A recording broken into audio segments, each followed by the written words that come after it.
ಒಳಗೆ sketch no, ಅದು ಯಾಕಂಗಾಗತ್ತೆ ಗೊತ್ತಾ, ಅಲ್ಲಿ ಎಲ್ಲ ಏನೋ ನಾವು ಹಿಂಗ್ ಮಾಡ್ಬೇಕು, ಆ ನೆಗೆಟಿವ್ ಸ್ಪ್ರೆಡ್ ಮಾಡ್ಬೇಕು, ಒಬ್ರೊಬ್ರು ಜೊತೆ ಜಗಳ ಮಾಡ್ಬೇಕು ಅನ್ನೋದು ಯಾರ ಇಂಟೆನ್ಷನ್ ಇರಲ್ಲ.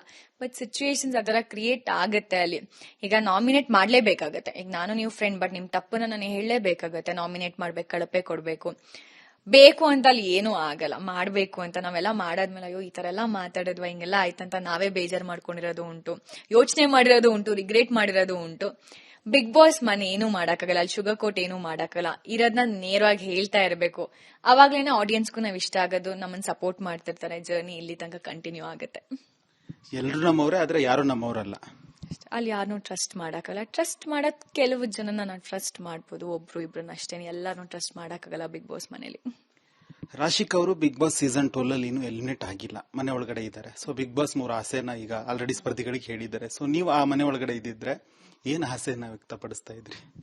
ನನ್ ಫಸ್ಟ್ ಪಾನಿಪುರಿ, ನಾನ್ ಕೇಳ್ಕೊತಾನೆ ಇದೆ, ನನ್ಗೆ ತಿನ್ಬೇಕು ಅಂತ ಅನಿಸ್ತಿದ್ ಪಾನಿಪುರಿನ ತಿನ್ಬೇಕಂತ ತುಂಬಾ ಆಸೆ ಇತ್ತು. ಇನ್ನೊಂದು ನನ್ ಚಾರ್ಲಿ ವಿಡಿಯೋನ ಕೇಳ್ತಾ ಇದ್ದೆ. ನನ್ ಚಾರ್ಲಿನ ತುಂಬಾ ಮಿಸ್ ಮಾಡ್ಕೋತಿದ್ದೆ. ಇನ್ನೊಂದು ಸುದೀಪ್ ಸರ್ ಲೆಟರ್, ಯಾಕಂದ್ರೆ ಪ್ರತಿ ಸೀಸನ್ ಅಲ್ಲೂ ಸುದೀಪ್ ಸರ್ ನ್ಯೂ ಇಯರ್ಗೆ ಲೆಟರ್ ಕಳಿಸ್ತಾ ಇದ್ರು. ಅವ್ರ ಅಡ್ಗೆ ಅವರೇ ಕುಕ್ ಮಾಡಿ ಏನೋ ಕೊಟ್ಟು ಕಳಿಸ್ತಿದ್ರು. ನಾನು ಎಲ್ಲಾರ್ಗು ಮನೇಲಿ ಹೇಳ್ತಿದ್ದೆ ನಮ್ಗೆಲ್ಲ ಲೆಟರ್ ಬರುತ್ತೆ ಅಂತ.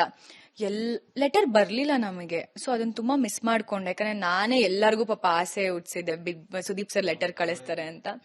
ಅದ್ ಮಿಸ್ ಮಾಡ್ಕೊಂಡಿದ್ದೆ. ಸುದೀಪ್ ಸರ್ ಲೆಟರ್ ಕೇಳ್ತಾ ಇದ್ದೆ ನಾನು. ಈ 3 ವಿಶ್ ನೋಡಿ, ನಿಮ್ದು 3 ವಿಶ್ ಇದೆ. ಸೊ ಗಿಲ್ಲಿ ಅವ್ರದ್ದು ಎಂತ ಆಸೆ ಅಂತ ಹೇಳಿದ್ರೆ, ಮನೆ ಒಳಗಡೆ ಒಂದು ಆನೆ ಇದೆಯಂತೆ, ಆ ಆನೆ ಮೇಲೆ ಕೂರ್ಬೇಕಂತೆ. ಮನೆ ಒಳಗಡೆ ಇರೋ ಟಿವಿಲಿ ಒಂದು ಸಿನಿಮಾ ನೋಡ್ಬೇಕಂತೆ. ಸೊ ಮಲಗ್ತಾನಂತೆ, ಮಲಗ್ದಾಗ ನಾಯಿ ಬೊಗಳಬಾರ್ದಂತೆ. ಈ ರೀತಿಯ ಆಸೆಗಳನ್ನ ತೋರಿಸಿ. Gilli so smart. ನೈಸ್. ಅದು ನೆರವೇರತ್ತಾ? ಏನಾಗ್ಬೋದದು? ನೀವ್ ಹೇಳ್ಬೇಕು, ಮನೆ ಒಳಗಡೆ ಇದ್ದವ್ರು ನೀವು. ನನಗ್ ಗೊತ್ತಿಲ್ಲ. ಐ ಥಿಂಕ್ ಬಿಗ್ ಬಾಸ್ ಅದೆಲ್ಲ ಮಲ್ಕೊಳಕ್ಕೆಲ್ಲ ಕೊಡೋದೇ ಇಲ್ಲ ಅನ್ಸುತ್ತೆ. ಗೊತ್ತಿಲ್ಲ. ಆಸೆನ ನೆರವೇರಿಸ್ತೀನಿ ಅಂದಾಗ ಕೊಟ್ರು ಕೊಡ್ಬೋದು. Bigg Boss is so sweet. ಮನೆ ಒಳಗಡೆ ಮಲಗಕ್ ಬಿಡಲ್ಲ ಅಂತೀರಾ, ಆದ್ರೂ ರಕ್ಷಿತ್ ಅವರೆಲ್ಲ ಮಲಗಿರ್ತಾರೆ. ಅವಳು ಕದ್ದು ಮುಚ್ಚಿ ಮಲಗ್ತಿದ್ಲು. ನಾನೇ ಹೋಗಿ ಬಿಗ್ ಬಾಸ್ಗೆ ಎಷ್ಟೊಂದ್ಸಲ ಹೇಳಿದೀನಿ, ಬಿಗ್ ಬಾಸ್ ನೋಡಿ ಮಲ್ಕೊಂಡಿದ್ದಾಳೆ ಅವಳು ಅಂತ. ಅವಳು ಮಲ್ಕೊಂಡ್ರೆ ಯಾಕೋ ಬೌ ಆಗ್ತಿರ್ಲಿಲ್ಲ. ನಾವ್ ಏನೇನೋ ಮಾಡ್ತಿದೀವಿ, ಬಟ್ ಆದ್ರೂ ಅವಳು ಬಿಗ್ ಬಾಸ್ ಪ್ಲೀಸ್ ನನಗೆ ಮಲ್ಕೊಳಕ್ ಕೊಡಿ ಅಂತ ಹೋಗಿ ಡ್ರೆಸ್ಸಿಂಗ್ ರೂಮ್ ಅಲ್ಲಿ ಬಟ್ಟೆ ಎತ್ಕೊಂಡೆಲ್ಲ ಹೋಗಿ ಡ್ರೆಸ್ಸಿಂಗ್ ರೂಮ್ ಅಲ್ಲಿ ಮಲ್ಗಿರೋದು ಉಂಟು. ಪನಿಷ್ಮೆಂಟ್ಸ್ ತುಂಬಾ ತಗೊಂಡಿದ್ದಾಳೆ ಅವಳು ಆ ವಿಷಯಕ್ಕೆ. ಈಗ ನೀವು ನನಗೊಂದು ಒಳ್ಳೆ ಫ್ರೆಂಡು. ಸೊ ನೀವು ನನ್ನ ಜೊತೆಗೆ ಮಾತ್ರ ಮಾತನಾಡಬೇಕು, ಬೇರೆ ಯಾರ ಜೊತೆಗೆ ಮಾತಾಡಿದ್ರು, ಬೇರೆ ಯಾರ ಜೊತೆಗೆ ಮೆಸೇಜ್ ಮಾಡಿದ್ರು ನಾನು ಅಕ್ಸೆಪ್ಟ್ ಮಾಡ್ಕೊಳ್ಳಲ್ಲ, ಅಂದ್ರೆ ನಂಗೆ ಇಷ್ಟ ಆಗಲ್ಲ ಎನ್ನುವಂಥದ್ದು. ಇದೇ ರೀತಿಯ ಪ್ರಕರಣ ಇತ್ತೀಚೆಗೆ ನಡೆಯುತ್ತೆ. ರಕ್ಷಿತಾ ಅವರು ಅಂದ್ರೆ ಬೀನ್ ಬ್ಯಾಗ್ ಅನ್ನ ಎತ್ತಿ ಬಿಸಾಡ್ತಾರೆ. ಸೊ ಇಲ್ಲ ರಘುವಣ್ಣ ಮತ್ತೆ ಗಿಲ್ಲಿ ಅವ್ರು ನನ್ನ ಜೊತೆಗೆ ಮಾತ್ರ ಇರ್ಬೇಕು. ಅದನ್ನ ನೀವು ಕಡಾಖಂಡಿತವಾಗಿ ಖಂಡಿಸ್ತೀರಾ? ಅಂದ್ರೆ ಮನೆ ಅಂದಾಗ ಎಲ್ರು ನಮ್ಮವ್ರೆ, ಎಲ್ಲರ ಜೊತೆ ಬೆರೆಯೋದು ಸಹಜ ಅಂತ ತುಂಬಾ ಜನ ಮೆಚ್ಚುಗೆ ವ್ಯಕ್ತಪಡಿಸ್ತಾರೆ. ಹೌದು, ಮನೆಯೊಳಗೆ ಇರೋದೇ 5-6 ಜನ. ಈ ತರ ಏನಕ್ಕೆ ಎನ್ನುವಂಥದ್ದು ಅದ್ ಹೇಗಾಗತ್ತೆ ಅಂದ್ರೆ ಮನೇಲಿ ಕಡಿಮೆ ಆಗ್ತಾ ಆಗ್ತಾ ಆಗ್ತಾ ನಮಗ್ ನಾವೇ ಆಗಿರ್ತೀವಿ ಅಲ್ಲಿ. ಅವ್ರು ಇರೋದ್ 10 ಜನ, ನಾವೆಲ್ಲರ ಜೊತೆನೂ ಮಾತಾಡ್ಬೇಕಾಗತ್ತೆ. ನಾನು ಎಲಿಮಿನೇಟ್ ಆಗಿದ್ ವೀಕಲ್ಲಿ 8 ಜನ ಇರ್ತೀವಿ. ಒಂದಿಬ್ರು ಕಿಚನ್ ಅಲ್ಲಿ ಇದ್ರೆ ಇನ್ನೊಂದಷ್ಟು ಜನ ನಾವ್ ಇದರಲ್ಲಿ ಲಿವಿಂಗ್ ಏರಿಯಾದಲ್ಲಿ ಇರ್ತಿದ್ವಿ, ಇಲ್ಲ ಗಾರ್ಡನ್ ಏರಿಯಾದಲ್ಲಿ ಇರ್ತಿದ್ವಿ. ಮನೆ ಫುಲ್ ಖಾಲಿ ಆಗೋಗಿತ್ತು. 3 ಜನನು ಒಂದೇ ಕಡೆ ಕುತ್ಕೊಂಡ್ರೆ 3 ಜನ ಉಳಿತಾ ಇದ್ರು. ಯಾರ ಜೊತೆ ನಾವು ಮಾತಾಡೋದು? ಎಲ್ಲಾರ ಜೊತೆನೂ ಮಾತಾಡ್ಬೇಕಾಗತ್ತೆ. ಹಂಗ ಅನ್ಕೊಂಡು ಪೊಸಿಟಿವ್ ಫೀಲ್ ಮಾಡಿ ಬೀನ್ ಬ್ಯಾಗ್ ನೆಲ್ಲ ಪಕ್ಕಕ್ಕೆಲ್ಲ ಇಟ್ರೆ ತುಂಬಾ ಹಿಂಸೆ ಅನ್ನಿಸು. ಎಲ್ಲಾರು ಮನೇಲಿ ಇದ್ದಾಗ ಇಟ್ಸ್ ಅ ಡಿಫ್ರೆಂಟ್ ಥಿಂಗ್. ತುಂಬಾ ಜನ ಇರ್ತೀವಿ, ಎಲ್ಲಾ ಕಡೆ ಮಾತಾಡ್ತಿರ್ತೀವಿ ಅನ್ಕೊಂಡು. ಬಟ್ ಕಡಿಮೆ ಆಗ್ತಾ ಆಗ್ತಾ ಆಗ್ತಾ ಆಗ್ತಾ ನಮಗೆ ಫೀಲ್ ಆಗಕ್ ಸ್ಟಾರ್ಟ್ ಆಗುತ್ತೆ, ಅಯ್ಯೋ ಮನೇಲಿ ಯಾರು ಇಲ್ಲ, ಯಾರ ಜೊತೆ ಮಾತಾಡೋಣ, ಯಾರ ಜೊತೆ ಇಂಟ್ರಾಕ್ಟ್ ಮಾಡೋಣ ಅಂತ. ಬಟ್ ಆ ಟೈಮಲ್ಲಿ ರಕ್ಷಿತಾ ಮಾಡಿದ್ ನಂಗೆ ಸಿಕ್ಕಾಬಡೆ ಬೇಜಾರಾಯ್ತು. ಸುಮ್ನೆ ಅವಳ ಒಪಿನಿಯನ್ಸ್ ನ ಅವಳು ಹೇಳಕ್ ಸ್ಟಾರ್ಟ್ ಮಾಡಿದ್ಲು. ಅದೊಂದು ರಕ್ಷಿತಾ ಮೇಲೆ ತುಂಬಾ ಬೇಜಾರಾಯ್ತು ನನ್ಗೆ. ನಂಗೆ ಪ್ರತಿದಿನ ಬೆಳಗ್ಗೆ ಎದ್ದಾಗ ಮ್ಯೂಸಿಕ್ ಕೇಳೋ ಆಸೆ ಇದೆ. ಸೊ ಟಿವಿ ಹಾಕ್ದೆ ಕೋಮಲ್ ಸರ್ದು ಪ್ಯಾರ್ಗೆ ಆಗ್ಬಿಟ್ಟೈತೆ ಸಿನಿಮಾ, ಹಾಡ್ ಬಂದಿತ್ತು. ಸೊ ಹಾಡ್ ಬಂದಾಗ ನೀವ್ ನೆನಪಾದ್ರಿ ನಂಗೆ, ಯಾಕಂತ ಹೇಳಿದ್ರೆ ನಿಮ್ದು ಪ್ಯಾರ್ ಸಿನಿಮಾ ಬರ್ತಾ ಇದೆ. ಹೌದು, ಪ್ಯಾರ್ ಸಿನಿಮಾ ಬರ್ತಿದೆ. ನನ್ಗೂ ಹೇಗಾಗತ್ತೆ, ಅವ್ರು ಹೇಳಿದ್ರು ನೀವು ಹೋದಾಗ ಒಂದ್ ಸಾಂಗ್ ರಿಲೀಸ್ ಮಾಡ್ತೀವಿ ಅಂತ. ಬಟ್ ಅದ್ರ ಸಾಂಗ್ ಲಾಂಚ್ ಬಿಗ್ ಬಾಸ್ ಮನೇಲೆ ಆಗುತ್ತೆ. ಬಿಗ್ ಬಾಸ್ ಕೂಡ ನನಗೆ ವಿಶ್ ಮಾಡ್ತಾರೆ, ನನ್ನ ಟೀಮ್ಗೂ ಕೂಡ ವಿಶ್ ಮಾಡ್ತಾರೆ. ತುಂಬಾ ಖುಷಿ ಆಯ್ತು ಆ ಮೂಮೆಂಟ್ ನನಗೆ. ಆಚೆ ಬಂದು ಫಸ್ಟ್ ಮಾಡಿದ ಕೆಲಸ ನನ್ನ ಸಿನಿಮಾ ಸಾಂಗ್ ನೋಡಿದ್ದು. ನಾನು ಇಷ್ಟು ಚೆನ್ನಾಗಿ ಕಾಣಿಸ್ತಿದ್ದೀನ ನಾನು ಅಂತ ಅನ್ಕೊಂಡೆ. ಆಮೇಲೆ ಆ ಕಮೆಂಟ್ಸ್ನೆಲ್ಲ ನೋಡ್ತಿದ್ದೆ, ಆಡಿಯನ್ಸ್ ತೋರಿಸ್ತಿದ್ದ ಪ್ರೀತಿ, ಖುಷಿ ಆಯ್ತು.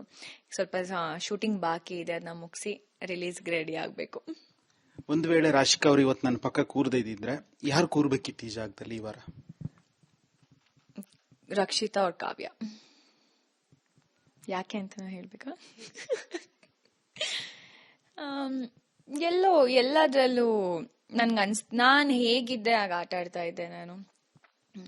ಏನೋ ಶುಗರ್ ಕೋಟ್ ಮಾಡ್ದಲೆ ಮಾತಾಡ್ತಿರ್ಲಿಲ್ಲ. ಸ್ಟ್ರೇಟ್ ನನಗೆ ಏನ್ ಅನ್ನಿಸ್ತು ನಾನು ಇದ್ದೆ. ಟಾಸ್ಕ್ ಅಂತ ಬಂದ ಐ ವಾಸ್ ಬೆಸ್ಟ್. ಎಲ್ಲೋ ಒಂದೆರಡು ಕಡೆ ಇರ್ತಿರ್ಲಿಲ್ಲ, ಎಲ್ಲಾರ ಜೊತೆನೂ ಮಾತಾಡ್ತಾ ಇದ್ದೆ, ಬೆರೀತಿದ್ದೆ, ತಪ್ಪುಗಳನ್ನ ಸರಿ ಮಾಡ್ಕೊಂಡೇ ಇದ್ದೀನಿ ನಾನು. ಆ ತಪ್ಪು ಮಾಡೋದನ್ನ ಯಾರು ಹೇಳ್ದಾಗ್ಲೂ ಕೂಡ ತಗೊಂಡಿದ್ದೀನಿ. ಕೋಪ ಅಂತ ಹೇಳ್ತಿದ್ರು, ಅದನ್ನು ಕಡಿಮೆ ಮಾಡ್ಕೊಂಡಿದ್ದೆ ನಾನು.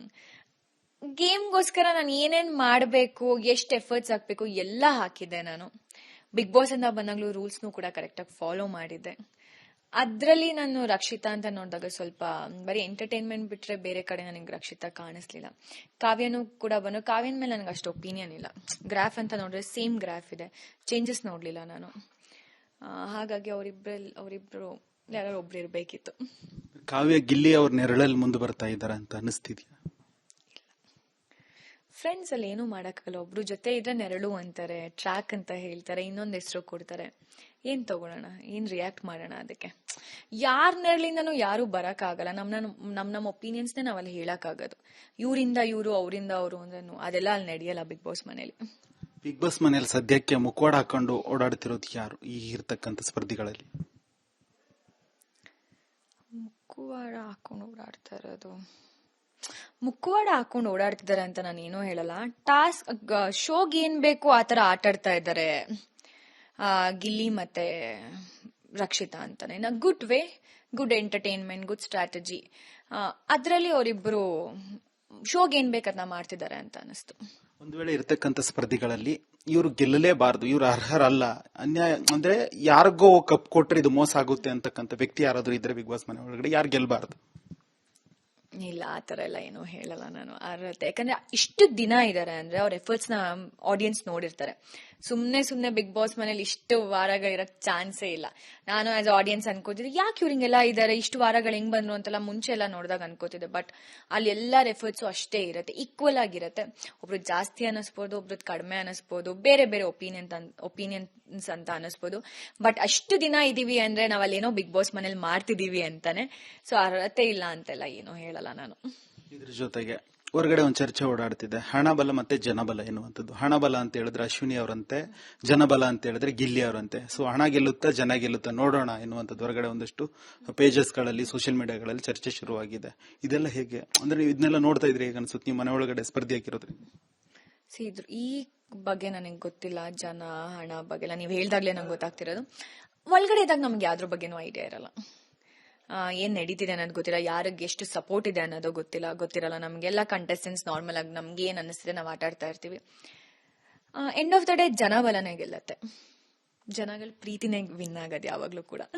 ಇದ್ರ ಜೊತೆಗೆ ಒಂದು ಮಾತಾಡಿದ್ರೆ ಹೋಯ್ತು, ಮುತ್ತು ಹೊಡೆದ್ರೆ ಹೋಯ್ತು ಎನ್ನುವಂಥದ್ದು. ಯಾಕಂತ ಹೇಳಿದ್ರೆ ಯಾರೇ ಆಗ್ಲಿ ಏನೇ ಮಾತನಾಡುವಾಗ ಅದು 100 ಕ್ಯಾಮ್ರಾ ಮುಂದೆ ಮಾತನಾಡ್ತೀವಿ ಅಂತ ಹೇಳಿದ್ರೆ 10 ಸರಿ ಯೋಚನೆ ಮಾಡಬೇಕು. ಆದ್ರೆ ಅಶ್ವಿನಿ ಅವರು ಒಂದು ಮಾತು ಹೇಳ್ತಾರೆ, ಅಂದ್ರೆ ರಘು ಅವ್ರ ತೊಡೆಬೇಕಾಗುತ್ತೆ ರಾಶಿಕಾಗ್ ಮಲ್ಗಕ್ಕೇನು, ಆ ಪದ ತುಂಬಾ ಪರ ವಿರೋಧ ಚರ್ಚೆ ಆಗುತ್ತೆ. ಸೊ ಅದಕ್ಕೆ ಅವ್ರು ಕ್ಲಾರಿಫೈ ಕೊಟ್ಟು ಇದ್ ಮಾಡ್ಲಿಕ್ಕೆ ನೋಡ್ತಾರೆ. ಈ ಪದಗಳನ್ನೆಲ್ಲ ಕೇಳಿದಾಗ ನೀವು ಅರ್ಗಿಸ್ಕೊಳಕ್ ಸಾಧ್ಯನಾ? ಸಾಧ್ಯನೇ ಆಗ್ಲಿಲ್ಲ. ಅದೆಷ್ಟು ಡಿಸ್ಟರ್ಬಿಂಗ್ ಆಗಿತ್ತು ಅಂತಂದ್ರೆ, ಅಶ್ವಿನಿ ಮ್ಯಾಮ್ ಈ ತರ ಹೇಳಿದ್ರ ಅನ್ಕೊಂಡು ಅವ್ರು ಹೇಳ್ಬೇಕಾದ್ರು ಕೂಡ ನನ್ನ ಎಕ್ಸ್ಪ್ರೆಷನ್, ಮೈ ಗಾಡ್, ಇದನ್ನೆಲ್ಲ ಕೇಳಿಸ್ಕೊಂಡ್ಬೇಕಾ, ಇವ್ರು ಯಾಕೆ ಈ ತರ ಎಲ್ಲ ಮಾತಾಡ್ತಿದ್ದಾರೆ ಅಂತೆಲ್ಲ ಅನಿಸ್ತು. ಬಟ್ ಅವ್ರು ಅದನ್ನ ಆಮೇಲೆ ನೆಕ್ಸ್ಟ್ ಏನೇನೋ ಹೇಳಕ್ ಇದ್ ಮಾಡಿದ್ರು, ಇಲ್ಲ ನಾನು ಆ ತರ ಹೇಳ್ದೆ ಈ ತರ. ಬಟ್ ಅವ್ರು ಹೇಳಿದ್ ಸೌಂಡಿಂಗ್ ವಾಸ್ ಲೈಕ್ ರಘು ಅವ್ರು ತೊಡೆಬೇಕು ನಿನಗ್ ಮಲ್ಗಕ್ಕೆ ಅಂತ ಅಂದಾಗ ನೀವ್ ಇನ್ನೇನ್ ಸಂಬಂಧ ನೋಡ್ತಿದ್ರಿ? ಅಣ್ಣ ಅಂತ ಕರಿತಿದ್ದೆ. ಆ